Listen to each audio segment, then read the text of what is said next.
Check into St. Elsewhere on 39 Alive. Voyagers will not be seen tonight, but will return next week at its regular time. Stay tuned for Bataan, the Forgotten Hell.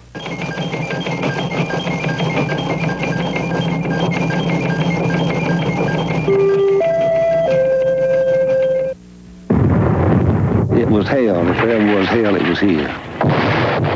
We fired until the breech froze on the gun. We were nothing but animals trying to survive. Unless you live through these experiences, there's no way in God's green earth that they could understand it.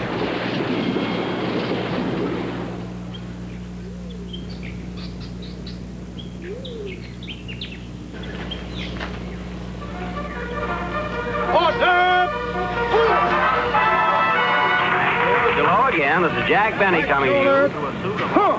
I'll be home by Christmas Eve. I'll be home by Christmas. 40 years ago, Leonard Dugan was a teenage PFC in the Army, nicknamed Dixie. He and his friends lived in this barracks. Dixie Dugan did something most of them did not. He survived. He survived the siege, the battle, the prisoner of war camps. 40 years later, Dixie Dugan came back for a reunion with fellow survivors. I had to come back and see it myself, and it was touchy. It really was. Because I lost some good buddies here, but I can't even remember some of their names, and that hurts me most, I think. Because there were some good soldiers in this outfit.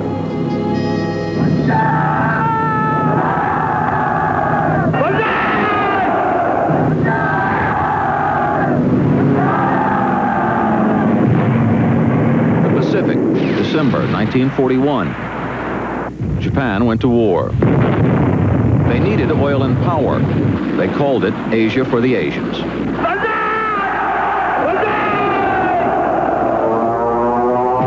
The Japanese seemed invincible.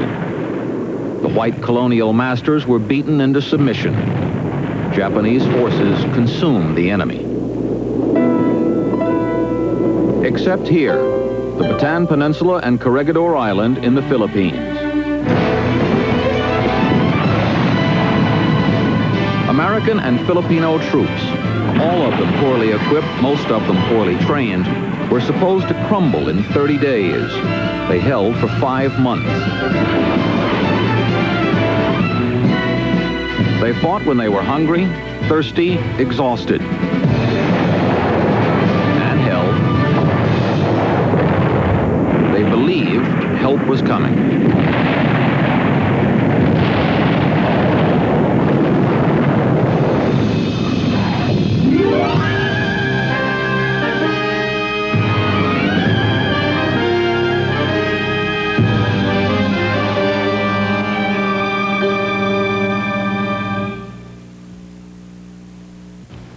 You're looking at a whole new kind of small pickup. Ford's new size 83 Ranger. Now watch it drop in on America. Ranger's mileage is way up there. Yes, with its all-new diesel engine, Ranger's mileage is this high. And Ranger has rugged twin I-beam suspension here and the widest cab of any small pickup in there. So drop in on your Ford dealer and land a new size Ranger for yourself. America's truck, tough Ford Ranger. This is a commercial about IBM and Wang, and it's paid for by Exxon Office Systems. We compared their entry-level word processors with ours, the Exxon 510. Neither processor gives you as many standard features as ours, and neither is user-rated as reliable as the Exxon 510. The best value in basic word processing is Exxon Office Systems. Call 800-327-6666.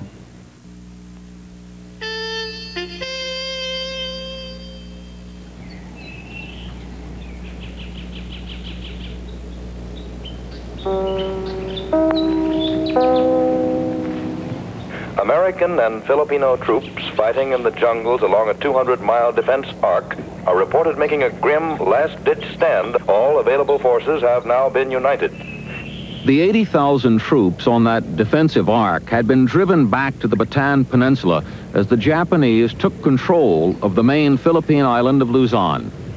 The 1942 radio report did not say that 80,000 men now existed in a steamy, malaria-infested jungle with little food, water, or medicine, and were fighting with their backs to the wall.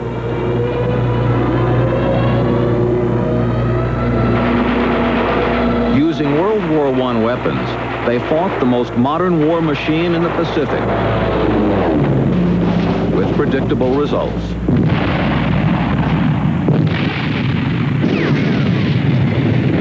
But they were only holding on. Help was on the way. Washington had promised it any day now. Their fighting spirit was fed only by rumor. Everybody believed it. Rumor fed on rumor. And when men are desperate, they will believe almost anything. They talk about 100-mile convoy of ships that was on the way from the United States to the Philippines. And that pretty soon it would arrive, and the Japanese enemy would just melt away. No help was on the way. President Roosevelt and his advisors had decided to fight the war in Europe first.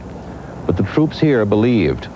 Every day they watched the horizon for the help that would never come because it was never sent. The people here had hope, but that's all they had.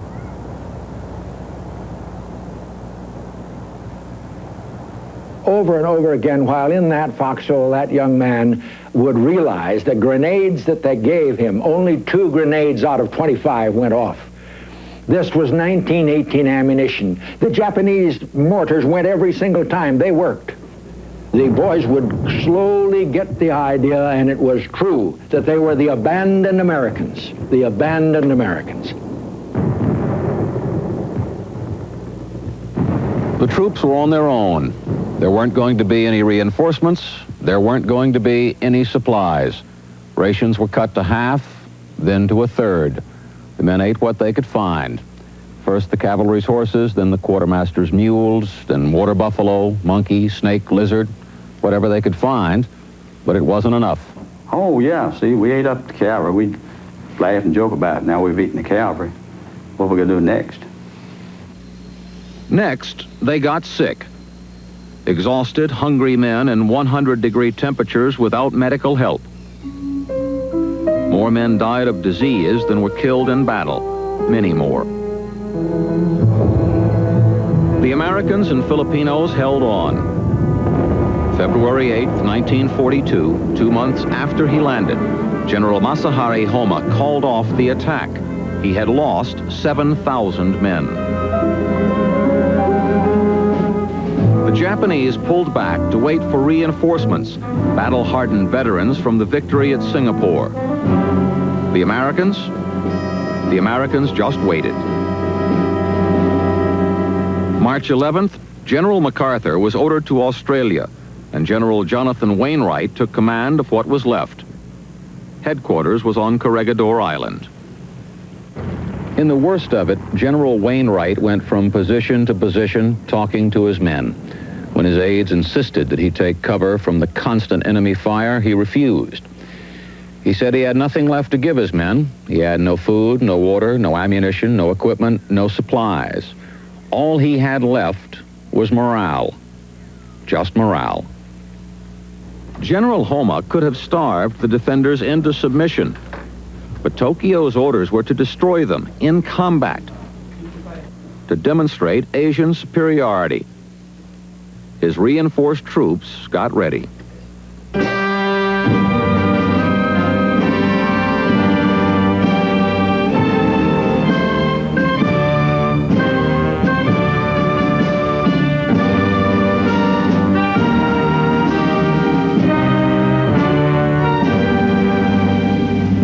"45 days after the attack stopped, General Homa's troops were ready. It was April 3rd, 1942, Good Friday.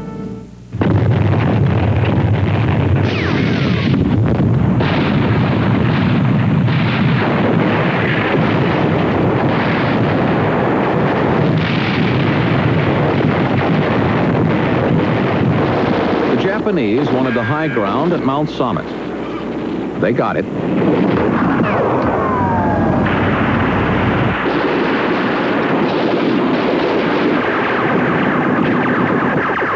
The men were utterly exhausted from a shortage of food, from daily hunger, from no medicine, no rest, no reinforcements, from bad ammunition, from the filth and the dirt and the dust of Bataan.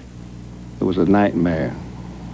Cannon fire, screams, banzai, Japanese hollering, Filipinos shooting up in there, Americans scared, people praying. It was just fear, just a gut fear. I mean, the face of something. It was hell. If there ever was hell, it was here. We took very serious casualties, and we only was able to stay there one day. We were ordered to fall back to higher ground to the rear, and I had probably less than 60 to 70 men somewhere along there. Lost all my machine guns, we didn't have any ammunition. Very, very black night for me and everybody, actually. From Australia, General MacArthur ordered a counterattack against Mount Summit. There is disagreement about whether General MacArthur knew the true condition of the troops on Bataan. They were wounded, exhausted, diseased. No one knows how many died trying to get there, unable to survive this last effort. Well, it was a brutal thing. I was in the Air Corps, and I didn't know anything about bayonet fighting. And we learned, though, the hard way, the cruel way. And we finally did fight our way back and try to get some sort of organization. We had done our best. We'd held out as long as we could.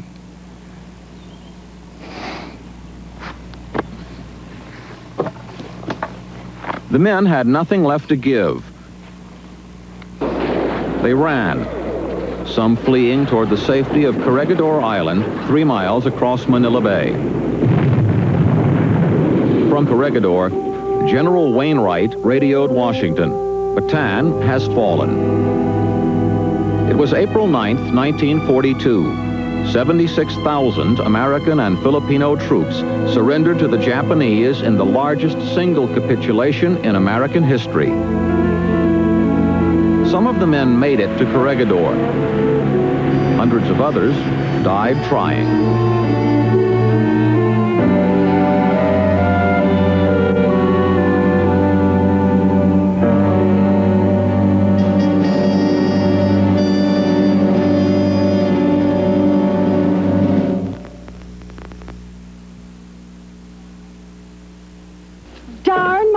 Trap's clogged. Do you know what's clogging it? Who knows what's down there? Grease, food, hair. Better use Crystal Drano, the all-purpose drain opener. Isn't liquid plumber's all-purpose? No, it may not work on tough grease clogs. Well, Drano? Yes, Drano works on grease and food and hair. Wow! I never know what the clog is, so I'll use all-purpose Drano. Drano, the all-purpose drain opener. He's versatile, daring, athletic, and what every kid wants for Christmas. It doesn't even need batteries. The toy. He turned their house into a home. I love you, Jack. And their home into a battlefield. Richard Pryor, Jackie Gleason, The Toy. Rated PG. Starts Friday at a theater near you.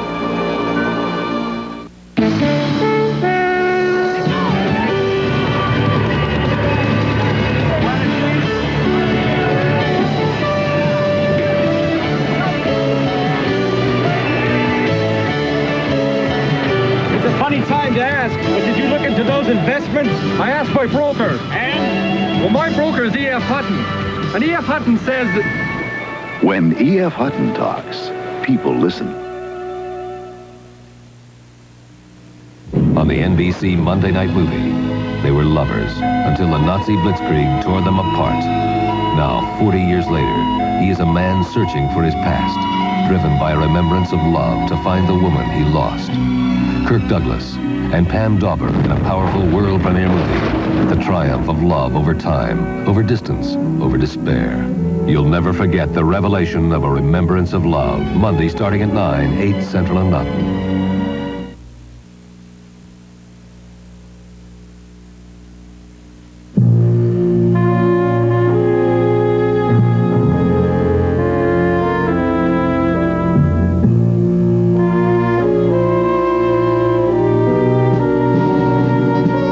Corregidor now is a reminder of Corregidor then. The Japanese bombardment started that first day and never stopped. At first, Corregidor couldn't fire back. They might hit their own men, the prisoners. No one believed Wainwright and his exhausted garrison could stop the Japanese. They could only delay them and make them pay. Wainwright challenged Homa. You want it? Then come take it. Corregidor was the last barrier to Japanese conquest of the Philippines. When it finally ended, it had been so bad, not a single tree stood anywhere on Corregidor. Not a single building remained intact.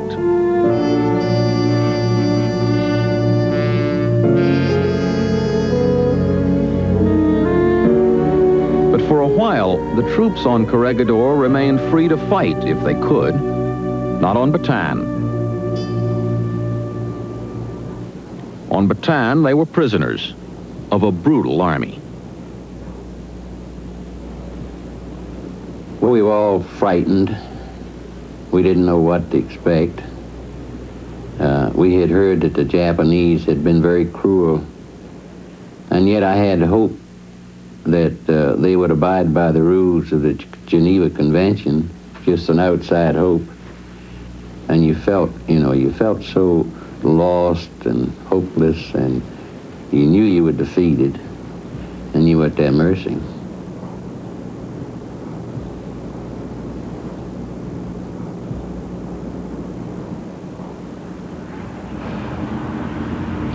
American and Filipino troops who had survived had been herded together here to be marched to Japanese prison camps. They could not have known, but before the trip was over, the trip they were to make would be called the Bataan Death March. What happened here was, in part at least, a clash in cultures. Japanese soldiers had been taught that to die in battle was honor, to surrender was disgrace. So anyone captive had to be something less than worthwhile. The Japanese plan for handling prisoners fell apart.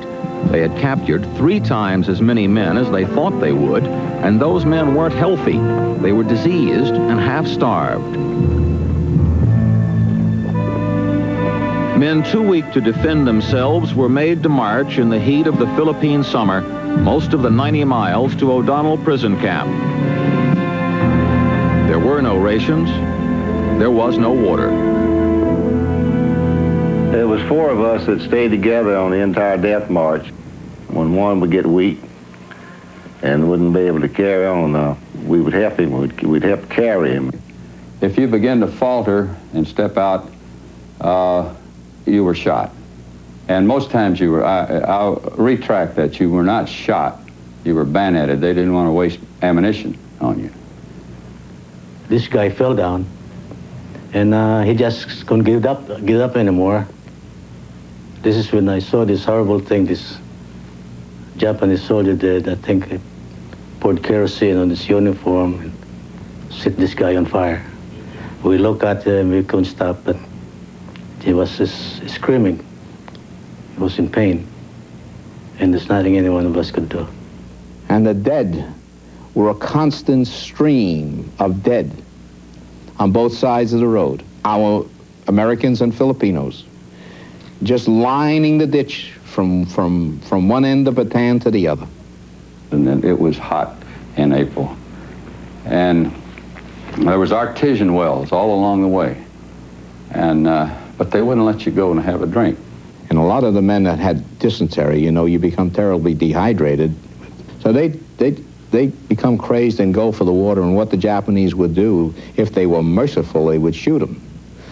But The Japanese are not merciful people, not these people were anyway. And they would bayonet a lot of them just for trying to get a sip of water. They took the weak ones, and most of these that I saw were Filipinos that were really very weak. They didn't wait for them to die. They just hit them with shovels, and they dug a mass grave and had the other troops, American troops or Filipino troops, cover them up. And some of them were trying to fight to get out, and then they did either hit them with a shovel or bayonet them. And I'll never forget the Filipino people that braved death, that would slip up to the column and throw banana leaves full of rice at us. I saw one Filipino child that one gave an American soldier a handout, and he was being beaten by one of the Japanese soldiers. And his mother naturally went to help him rescue him, and they were both killed. Sheer revenge. They just couldn't accept an Asian people fighting with the white men against Japanese.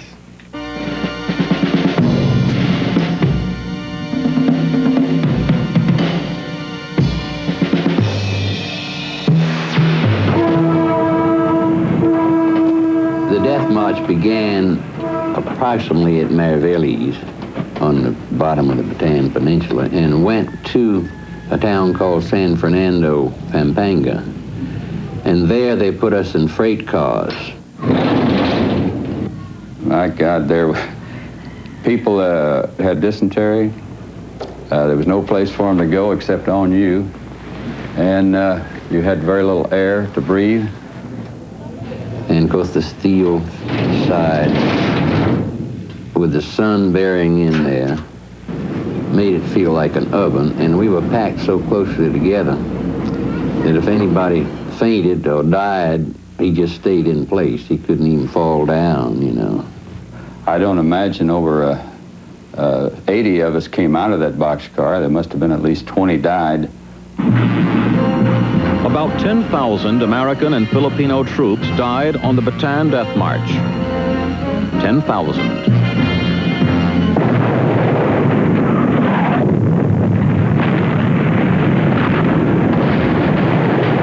May 4th, 1942, the worst day.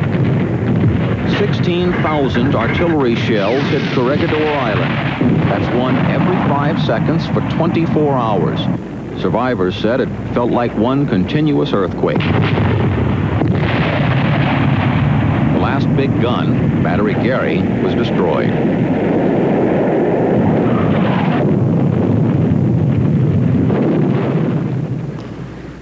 This was the last safety on Corregidor. Malenta Tunnel, 836 feet long, 24 feet wide.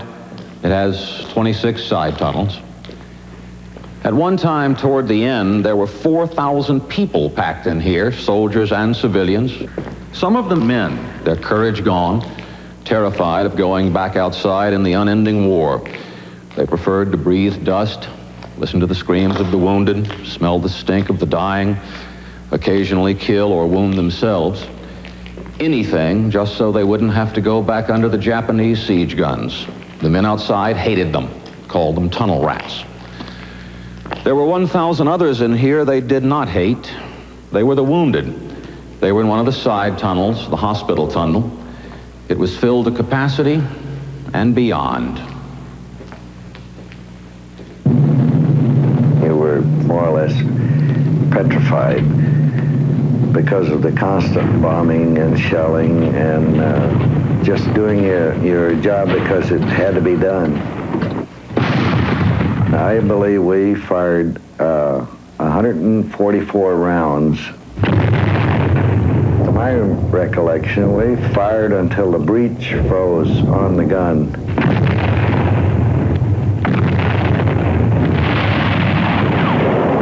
It looked like all hell had broken loose, and it had.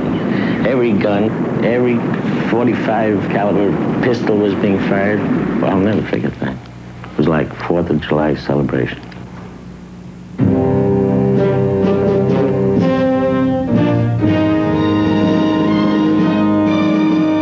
May 5th, 1942. Japanese troops invaded Corregidor. On the island, troops and nurses waited for them to come. We could hear the gunfire, and of course the men, some of them from the outside, brought the news in immediately that the Japanese were out there and that they would be coming into the tunnel if the surrender didn't take place soon. This was the scene of one of the more unusual and futile battles of Corregidor. The Japanese had come across Manila Bay, 2,000 troops had landed and were advancing. The American command sent in 500 sailors from the scuttled submarine tender Canopus. They weren't trained for it, didn't know quite how to do it, but they fixed bayonets and charged. Drove the Japanese back 300 yards. But to keep them back, they needed reinforcements and asked for them. None came. What the sailors didn't know was they had been the reinforcements. Japanese troops closed in on Malinta Tunnel.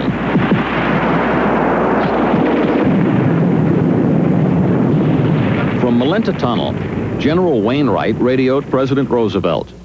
With broken heart and head bowed in sadness, but not in shame, I go to meet the enemy. To save his men from slaughter, Wainwright surrendered to Homa. Homa was a rather arrogant, austere man, a big silent individual with an occasional grunt, which meant either yes or no, whichever his underlings interpreted.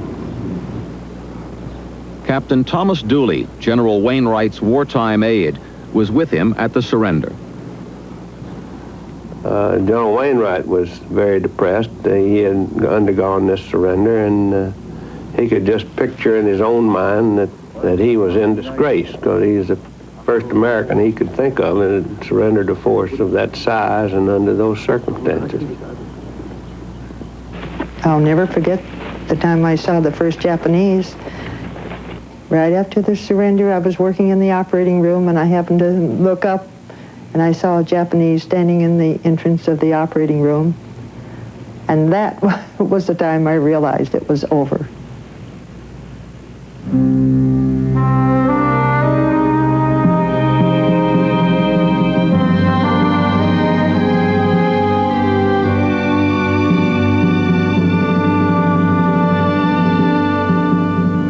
A lot of my friends gone. Many of those boys are gone that were with me. They were kids, they were babies, 16, 17 years of age. 40 years has passed, I'm still here. It's sometimes I have a guilty feeling. I think most of us feel that we should have stayed out here and never surrendered. But our command surrendered us. They put up the white flag. We would have gone to the death if we had to.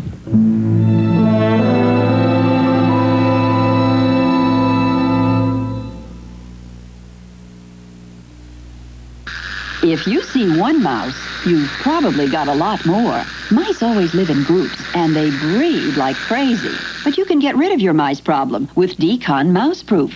Mouseproof is better than traps. A trap kills only one mouse at a time, but Decon Mouseproof can kill mice by the dozen. Mouseproof bait is clean and easy to use, yet so effective it's America's #1 mouse killer. Decon Mouseproof, the way to get rid of your mice problem. You men, there's only one reason you wear cologne. Only one reason. Women. Hey, that's okay. Why do you think we use perfume? But as long as you're going to do it, you might as well do it right. Use this cologne, English leather, because English leather drives women crazy. Now, can you think of a better reason to wear a cologne? English leather drives women crazy.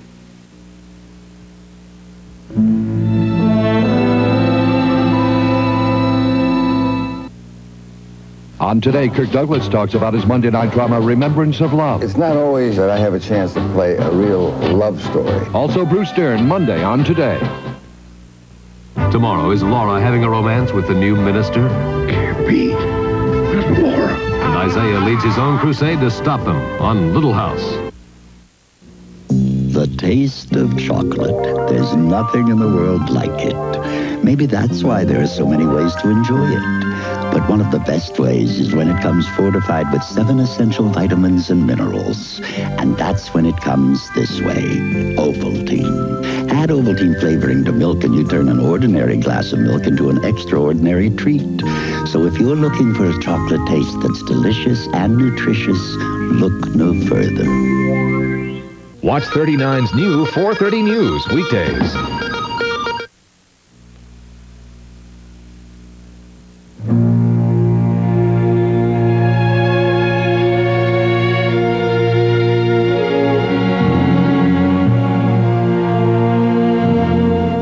The troops from Corregidor joined the Death March survivors in prison camps like O'Donnell. Each water spigot was shared by 1,500 men. Each fish head by 10. Any rat they could catch was a meal for 20. And if they got sick, they died. Some just gave up and died.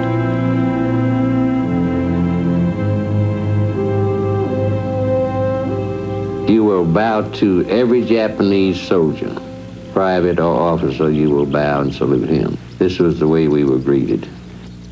Manny Lawton, who had hoped the Geneva Convention on the treatment of prisoners would be obeyed, learned immediately that it would not be. The Japanese refused to recognize the Western concept of honorable surrender. We had to stand for at least an hour while a little squatty Japanese sat up on a platform there and shouted at us and told us that we were not prisoners of war, that we were captives. He degraded us in saying that the Japanese soldier never surrendered. And he let us know that we were at the bottom of the totem pole in this world, that we were nothing. There was no medicine. We had our doctors, but they didn't have any medicine for us. And they designated one building as a hospital, but they only put them there to die. When I got within 100 yards of that place, I could smell it. I could smell the filth, and I could smell the death. If you got sick and you were sent into the hospital, they didn't increase your food or give you medicine to build you back up where you could go back to work. They cut your rations.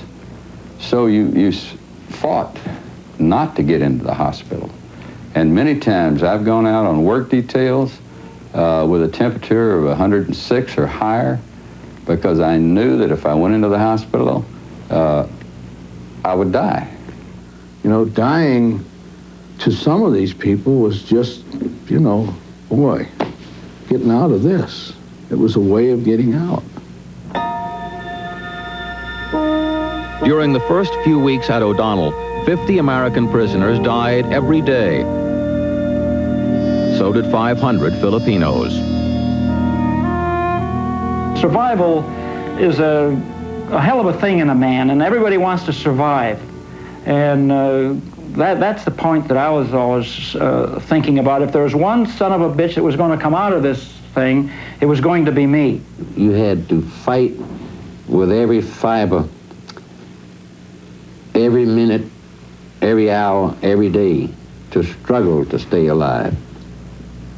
Staying alive meant getting more food, buy it, trade or gamble for it, steal it from the Japanese, or when all else failed, from each other. Not all you wanted, just enough to live. 4 months after they were captured, the Filipinos were released. 27,000 had died at Camp O'Donnell.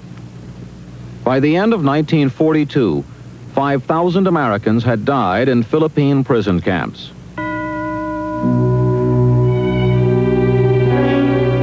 For some, the best chance to survive seemed to be escape. But that meant others would die. Prisoners watched each other because for everyone who escaped, the Japanese executed 10 who remained behind.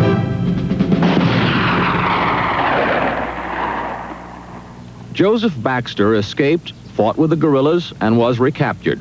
Under Japanese rules, he should have been beheaded. but the Japanese thought he had secret information. He was put in a dungeon in Manila and tortured. I lost all track of time, never knowing when they would pull me out of the cell. I could always hear the screams of torture from the other prisoners who were brought to the interrogation rooms. We would often pray that we would maybe stay in for 3 or 4 days without being called out, and I remember that I would pray that maybe they had forgotten me, and I could lay there and die in peace. The Japanese had heard the rumor that a secret tunnel connected the Bataan Peninsula and Corregidor Island. They were convinced that Baxter could tell them about it. He couldn't. It didn't exist. They refused to believe that. They grabbed my hair and pulled my shoulders back and head back, and the Japanese officer took his cigarette and jammed it into my left eyeball, rolling the cigarette around until it fell into pieces. The excruciating pain forced me to my feet, and I broke free. This was the last I remember, because they beat me into unconsciousness. Many days later after that, I was laying on the floor, and an American officer, a doctor, was working on my eye with some kind of solution. And the pain brought me to, and he said, "Soldier, be still. I'm wiping the maggots from your eye."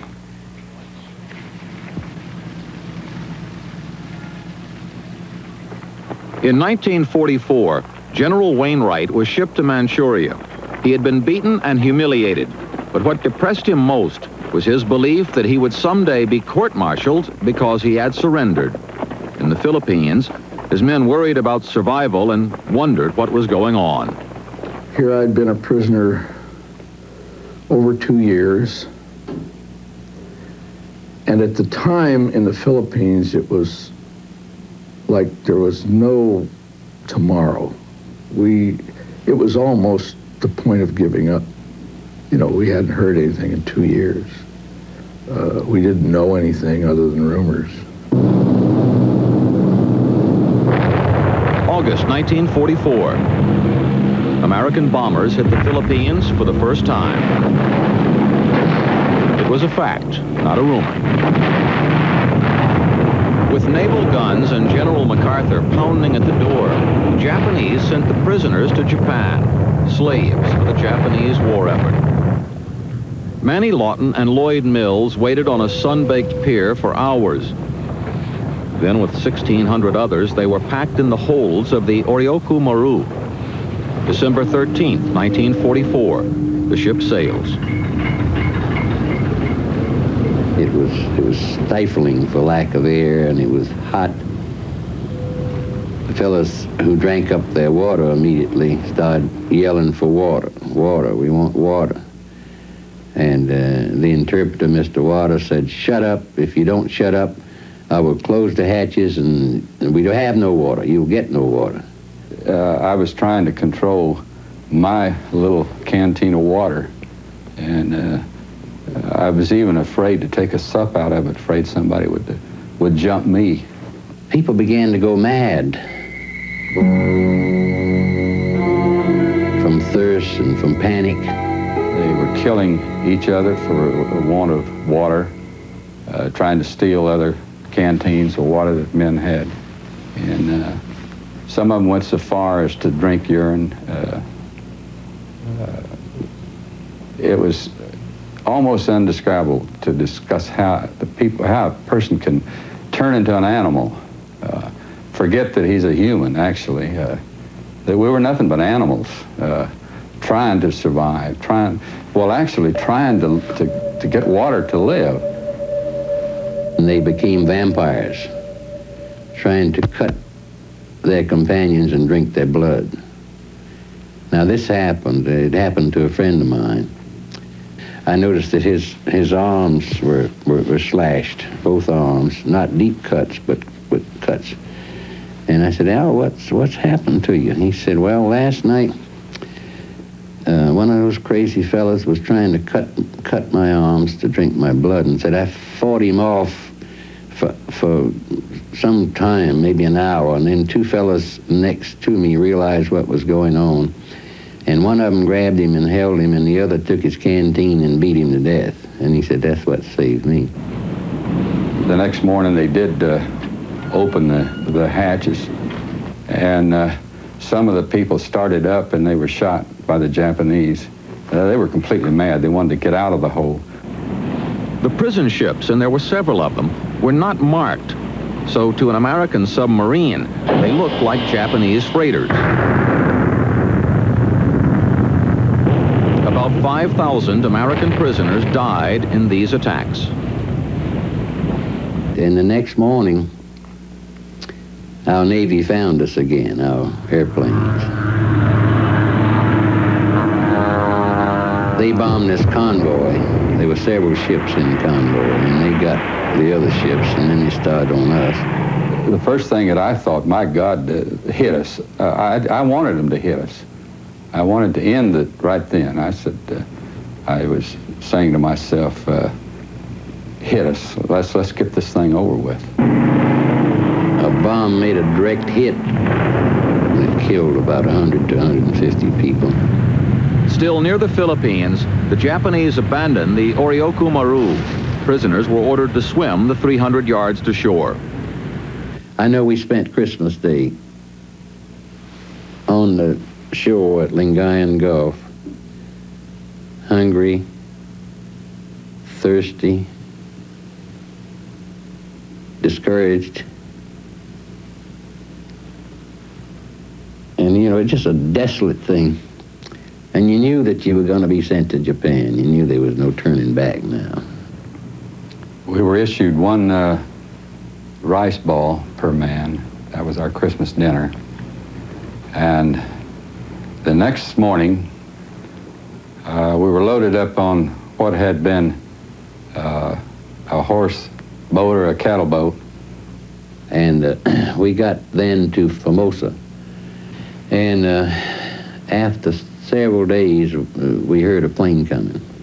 And we were hit by our own planes.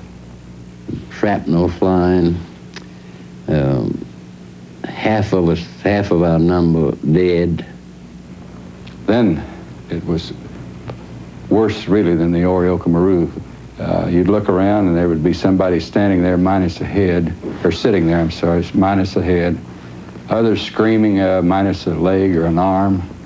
No medicine, begging for you to do something and help them, and there was nothing you could do. But to stay down there, we were just lost all sense of comprehending anything. Actually, we're there with all these dead bodies, no food, no water, nothing for 3 days. And we were then transferred to a third ship. About 800 of us left out of the 1,600. On their third ship, the prisoners who had survived the first two got 2 teaspoons of water and an ounce of rice each day. That was better. The weather was worse. Very shortly, we were in cold waters, and before long, we ran into snow, and the deck got iced over, and it was freezing cold in there. Then pneumonia set in after we got to colder climate approaching Japan. We began burying 25 a day over the side. We left Manila with 1,618 prisoners, and we finally got to Japan 45 days later with something less than 400, I think about 375.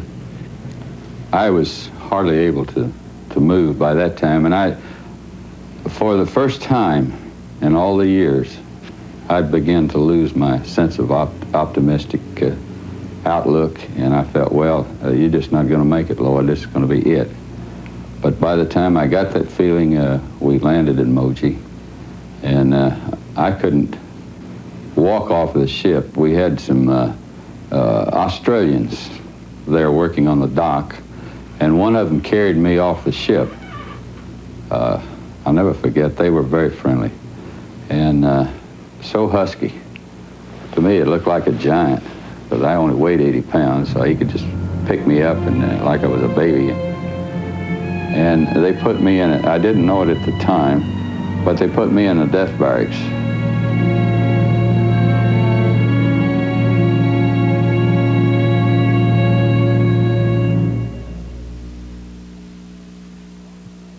Here's Martha Ray for new Smokers Polydent. Folks, if you wear dentures and smoke like Ted here, I've got big news for you. New Smokers Polydent. It's just for smokers. Look, tough tobacco stains. Ugly. Now, new Smokers Polydent. It's the only cleanser specially made to clean tobacco stains and whiten, too. So take it from a big mouth. New Smokers Polydent gets tough tobacco stains clean. Here's what I looked like the year they started making Anacin. Never mind what year that was. But people like you have been reaching for Anacin year after year after year. That tells me two very important things about Anacin. It's effective. People don't stay with a product unless it works, and it's reliable. If I didn't believe that, I wouldn't be here. Anacin and maximum strength Anacin fight pain and win. Why do you insist on Preparation H? I'd never buy any kind of product out on the market that would not shrink hemorrhoidal tissues. And if I suffer, then Preparation H is going to be right by my side. Doctor recommended. Preparation H often gives temporary relief from pain and itch flare-ups, even helps shrink swelling of inflamed hemorrhoidal tissues. Why should I buy anything that doesn't shrink hemorrhoidal tissues? I trust Preparation H 100%. Preparation H relieves pain and itch, even helps shrink swelling. Next. This is it, Bobby. This is what? I'm gonna marry that girl. Will Beverly Sassoon lead Ponch to the altar on chips? Then Clint Eastwood is dirtier than Harry. And by the time he gets to Phoenix, he'll be a legend.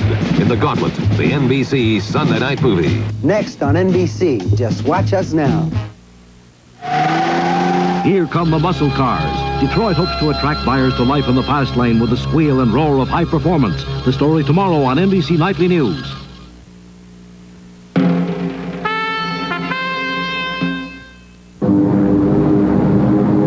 By early 1945, Japan was being battered from the air. American prisoners were starting their 4th year in captivity. The Japanese were suffering very, very badly, you know, at the very end. They were hurting. We would go on short rations, but so did the Japanese. Prisoners were given just enough food to keep them working, especially in the mines, the most dangerous work of all. Whatever was dangerous or mindless or difficult, the prisoners did, and they suffered for it. The survivors still remember the mines. There wasn't a day that went by in the coal mine that somebody wasn't hurt. Men lost their legs, had their skulls crushed, had their backs broken. Men would break their arms on purpose rather than go down in the coal mine. The civilians didn't bother us, but as the bombings increased, they would throw stones at us and spit at us. The bombing raids made the Japanese angry. This was worse. The ashes of Japanese servicemen being brought home in increasing numbers. Hatred for America increased, and the only Americans in Japan were the prisoners. It made survival that much more difficult, but by then, it was largely a matter of luck anyway. If it hadn't have been for the guy next to me, who was a corpsman, I wouldn't be talking to you now. They brought the rice in, and I told him, I said, would you get my rice for me? He said, no way. He said, I'm not going to take care of it. He said, you're going to be dead tomorrow anyway. He started laughing. And the more he laughed, the madder I got. And I got up and I started walking a little bit more each day. And I got to where I could move around, and I got outside to where I could go to work. And then I started coming back. And this corpsman, he said, you know, if I hadn't gotten you mad, you wouldn't have made it, and I knew it. Those who had made it this far had paid an awful price. They had lived as animals, worked as slaves. Their bodies were ruined, their minds dulled. They wondered whether, if they did survive and get home, they would ever be human again. You know, in the outside world, a death of somebody that's close to you affects you very, very strongly. But after you see so many die and the dead people, the corpses all around you. You become hardened to it. And it doesn't bother you, strangely enough. And you have to get hardened to it, or it would upset you terribly. And I guess we sort of all did that. But after we got to Japan, my good friend Henry Leitner developed pneumonia, double pneumonia. Henry just had a very high fever. And I looked up one morning, he was going out the doorway with his canteen cup in his hand, and I called to him and said, Henry, where are you going? He said, man, I'm dehydrated. I've got to have some of that snow. There was about a foot of snow on the ground. And I begged him to come back. I said, Henry, you can't stand that cold. Yeah, he said, I'm burning up. I've just got to cool down. So I guess that aggravated his pneumonia, and that night he died.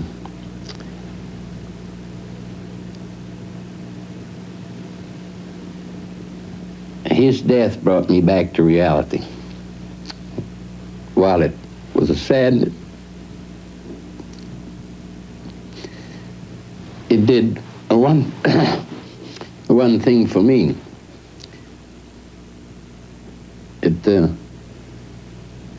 It made me realize I could cry.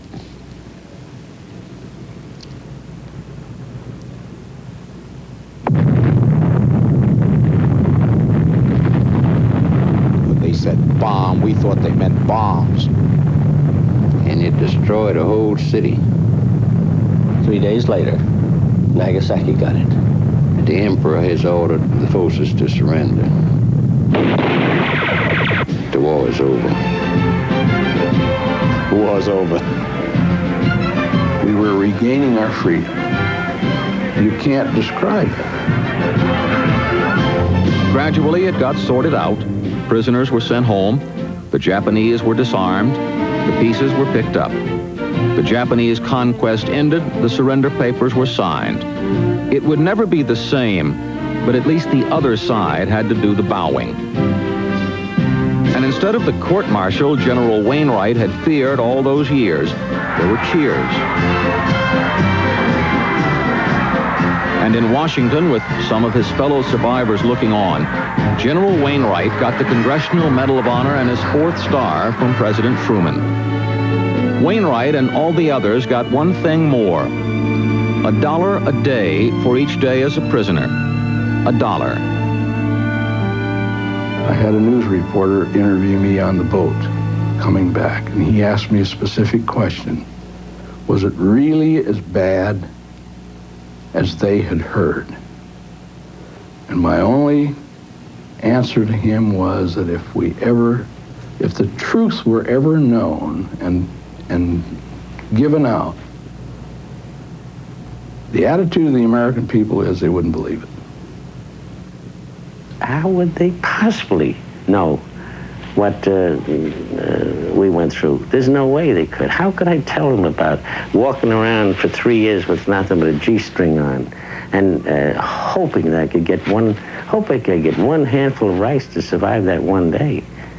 And yet what was keeping me alive was the will to live. I wanted to live. I wanted to survive. I wanted to come home. And you can't explain this to people. Unless you live through these experiences, there's no way in God's green earth that they could understand it. Outside Manila, there is an American military cemetery, the largest one in the Pacific. In the memorial, the names of those killed in the Pacific during World War II are listed. There are 36,000 of them. They are the ones whose bodies were never recovered.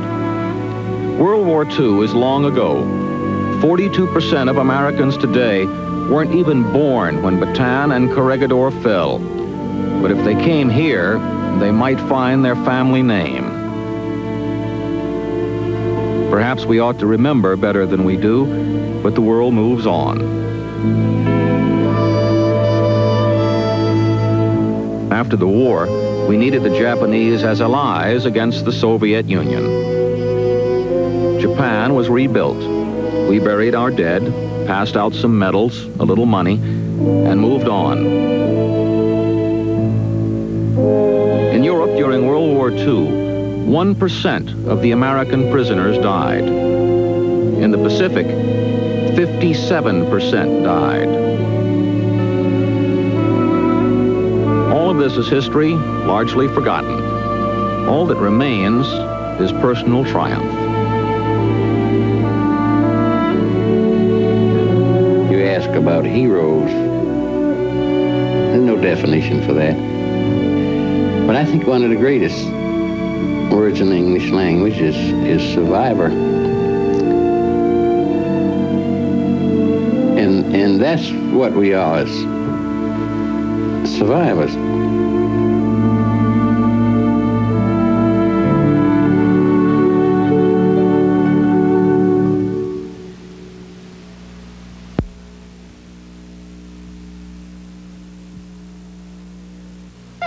What you're about to see is the total car.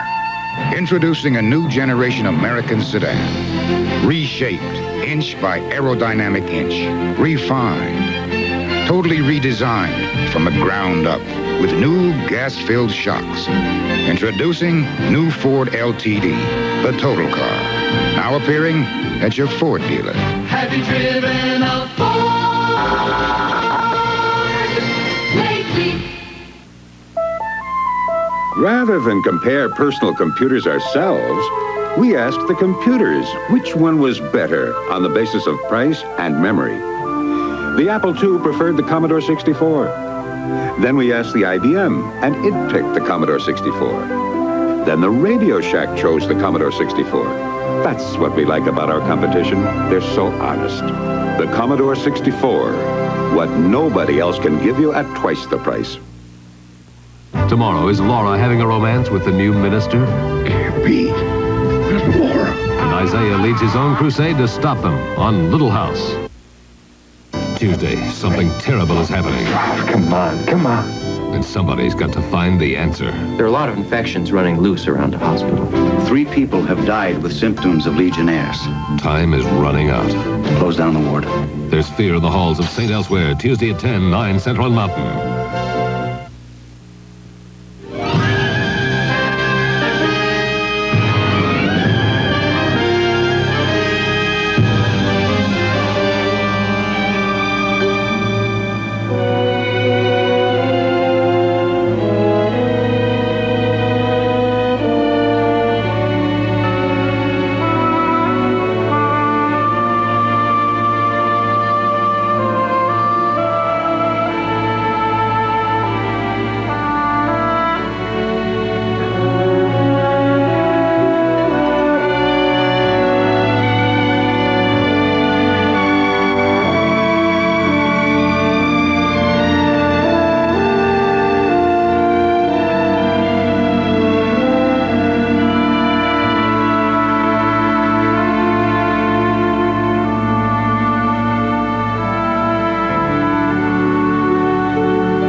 NBC News produced this program and is responsible for its content.